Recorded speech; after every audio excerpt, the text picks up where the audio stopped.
Hey everybody, Greg Pruitt here, president of the Idaho Second Amendment Alliance, and this is episode 3 of Guns with Greg. And today we're going to talk about the had my mouse right over the stop button, did not want to do that.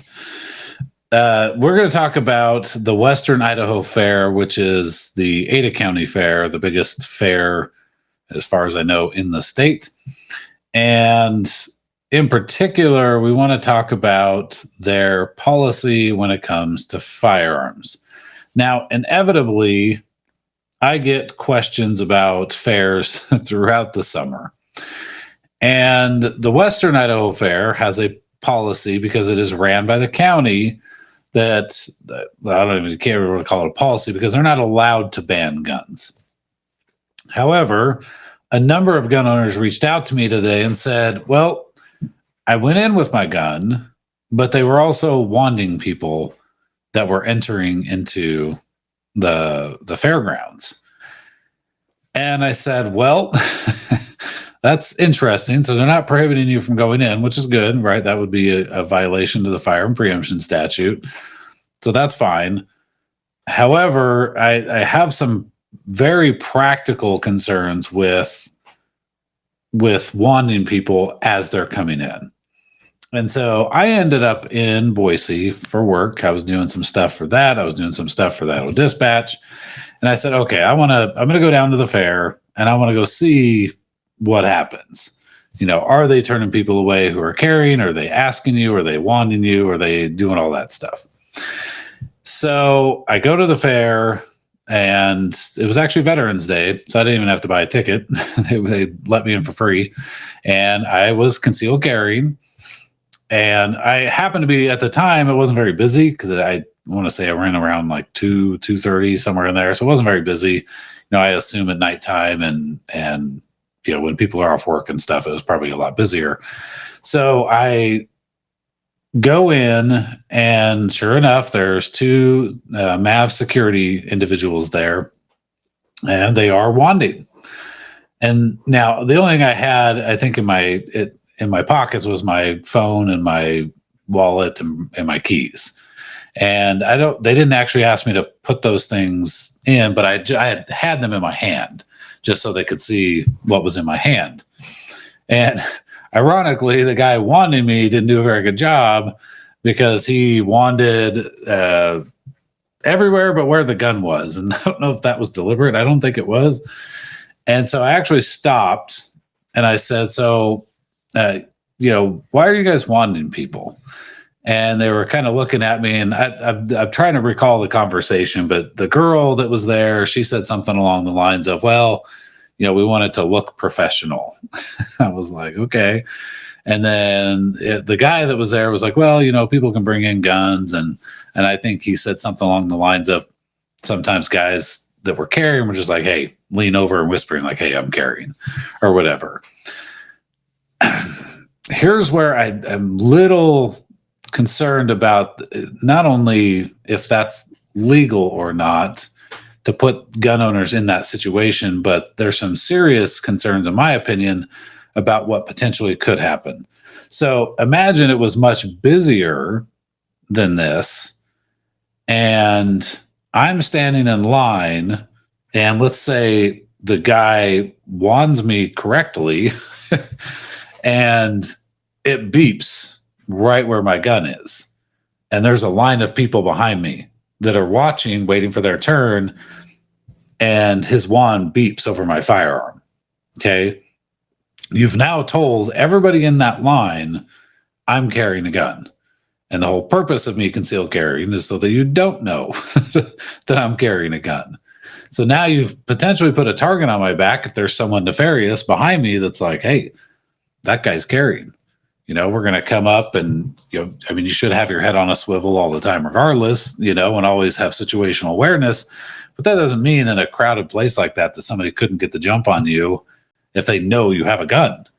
And so I'm not, again, they may not be violating any laws, statutes, or whatever, but there's some common sense there that says this is not a good idea, you know. And I think he even told me they were checking for drugs and alcohol and some other stuff. And I'm going, okay, but if like it's in plastic, I don't like, that's not gonna make any difference, right? So that was one of my big concerns. The other one potentially is, okay, there's no sign saying you can't have guns because they are allowing you to carry inside the fairgrounds. But what happens if someone who doesn't know the law sees security people wanding?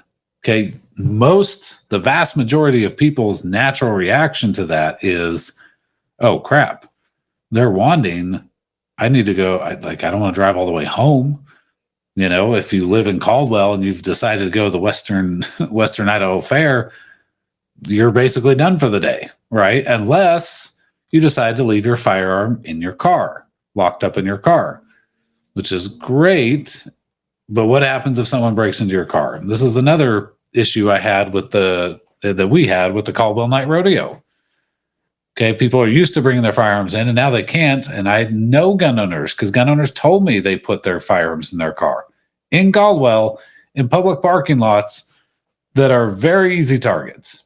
And so, to me, the county in this particular instance, who cannot prevent firearms from coming in and cannot prevent people from defending themselves, are now saying, hey, you know, we're going to wand you, but you know, if you put your firearm out in your car, fantastic. No, we don't have to worry about it. But I think you do have to worry about it, because if that firearm gets stolen and used inappropriately, somebody's going to go, well, hey, the county was wanding people, and I thought, well, I can't bring it in, so I'm going to go put it in my car. And I think you're opening yourself up to a lawsuit, Ada County, by doing what you're doing. That's my assessment.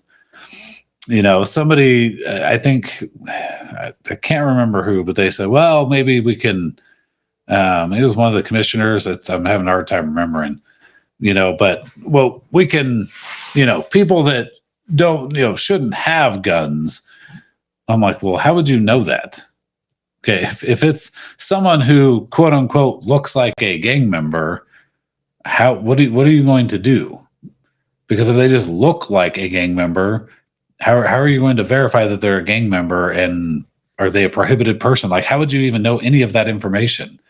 That you're going to profile people?